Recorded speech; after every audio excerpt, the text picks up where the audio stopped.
Joining me now, former ambassador to the United States and former governor of the great state of South Carolina, Nikki Haley. Governor Haley, how are you? Hey, Trey, it's great to be with you. Thank you. I am not going to ask you to comment on your successor unless you want to. I will ask you to comment on China and what kind of message we should be sending them in terms of our relationship with them. Well, I think it's important. Look, I think the issue with China is more important than just one speech that the new ambassador may have given. What I'm concerned about is the Biden administration understanding what a true threat China is. The Department of Defense came out and said that the Chinese military were ahead of the Pentagon on three things. China has the largest naval fleet in the world. They have the most advanced air defense system in the world. And they literally have one of the most robust land missiles programs in the world. I mean, when you look at that, and then you go to the fact that they have no treaty to kind of rein China in, yet Biden turns around, gets us back into the New START treaty with Russia that brings us in, doesn't allow us to compete with China, doesn't include China in it. And oh, by the way, you just expanded it 5 years. Russia's thrilled, China's thrilled. This is the problem that we have. You get into the Paris Climate Agreement, yet you're not going to have China turn around and have to follow the same regulations as the United States. My concern is that the Biden administration is not taking China seriously. This feels like it's going right back to what it was, where they just assumed that China would be okay if we tried to talk to them. China is there. They want to be communist China. They want to rule the world, literally. And we need vision. We need to be smart about it. We need to be strategic about it. And we need to understand that they need to be held accountable. Not one word yet has been said about the fact that they put this virus on the whole world. No one is asking China to be accountable for that. It's time for us to step up. It's not about small things. It's about big issues and how we take on China going forward.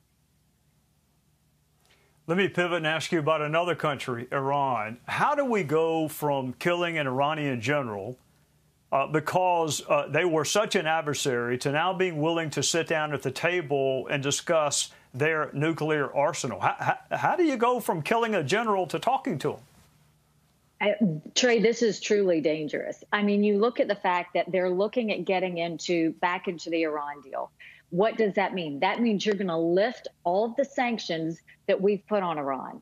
Well, the sanctions that we put on them weaken them in terms of they weren't able to fund terrorism, and weakened their economy so much that they've got the Iranian people demonstrating in the streets against the regime. That's what we wanted. You're going to jump back in the Iran deal, but you're not going to ask them to leave Syria.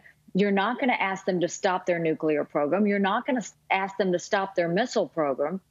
You're not going to ask them to stop funding terrorism. And you're going to get back into a deal. And that's literally Obama 2.0. That's going right back to the same situation. And this is a bigger issue. So now you're going back to, you're actually hurting our friends, Israel and the Arab countries that worked with us on getting these sanctions back on Iran, that worked with us on trying to hold back terrorism. And the concern I have is, what you have is the Biden administration is snubbing our friends like Israel, but they're cozying up to enemies like Iran. Do you know Biden's been in office for 2 weeks now? He has yet to call the Israeli prime minister, one of our closest allies. I mean, I don't understand the logic, whether it's China, whether it's Iran. Any of the foreign policy that he's doing is really not being about strong America. It's about just being complacent with those that are our enemies. I want to ask you to put on your old governor hat. I'm going to play a clip from another Republican governor, Ron DeSantis, and then on the other side of it, I want to ask you two questions.